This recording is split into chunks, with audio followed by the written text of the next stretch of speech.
Jimmy has inspired me by his character, his personality as a father. That has inspired me to become a better father myself. Jimmy inspired me enough through my life, but one thing he teach me is to question things, you know? Don't take everything for granted. We had a saying, me and Jim. You have to be unlimited because you are an unlimited being. Don't put a restriction on what you can and cannot do. The only limitations is on self. The fondest memories are just the continuous support. No matter what I was doing, obviously it had to be positive, because I wasn't accepting any negative behaviour.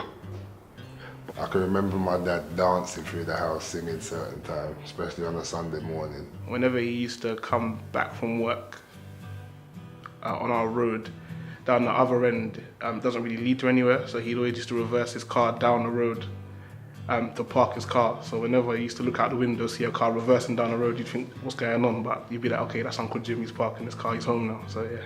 I did not have any photographs in my European dress, and so Jimmy came to the house the next day and I could put my dress back on, and these are the only pictures that I have in my second wedding dress, and so I thank Jimmy very much for doing that. Me and Jim would spend so much time around my house when I retired, because I took early retirement. And one day Leroy was buzzing around the phone asking me, he rang up, have you seen my dad? Have you seen my dad? Usually I say no. On this occasion I said yes. Oh, well, who told me to say yes? Then he was up and down, put my dad on the phone. Why are you around Lance? You're supposed to be out, blah, blah, blah. And that was just our life. Always living on the edge, but eventually always doing the right thing. We're just thanking the Jimmy Asher Foundation for assisting us, helping us, for the helping hand. Initially when we started this, I literally just had a desk. We had a desk that we was operating from, and from that desk we was possibly delivering over 10 projects a week. Right now we're delivering, could be 20, could be 30 projects a week across the whole of London. I took part in their first ever event, which was a B2B basketball tournament that took place at Harris Academy Merton in 2009. I done the music production one.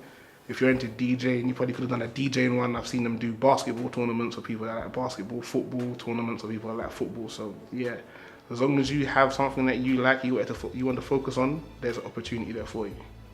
Initially I ran one workshop, a volleyball workshop. Currently I'm just a graphic designer for them. I do a few flyers and stuff like that and help out where I can.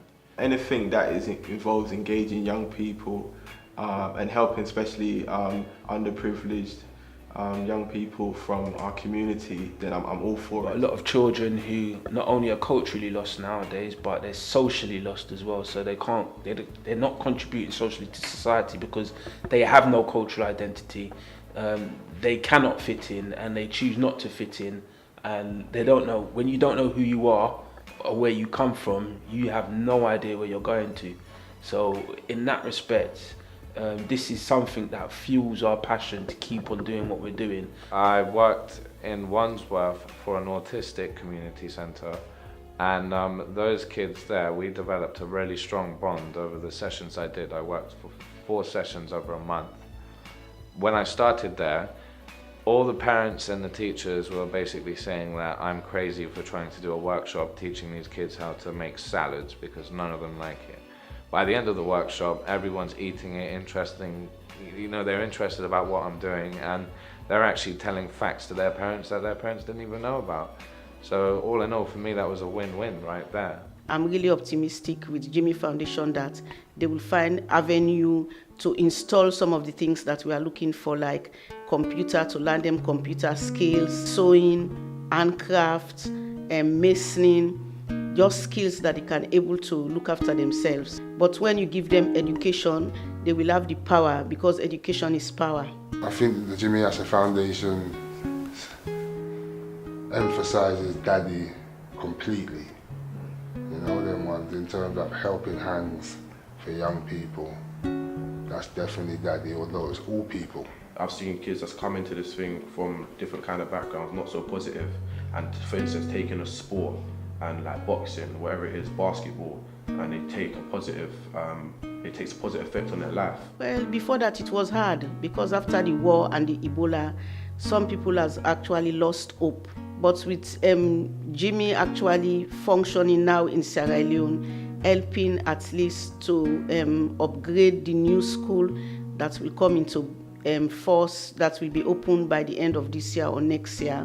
It has given hope for new skills for children and adults alike. Jimmy! Jimmy, we love you!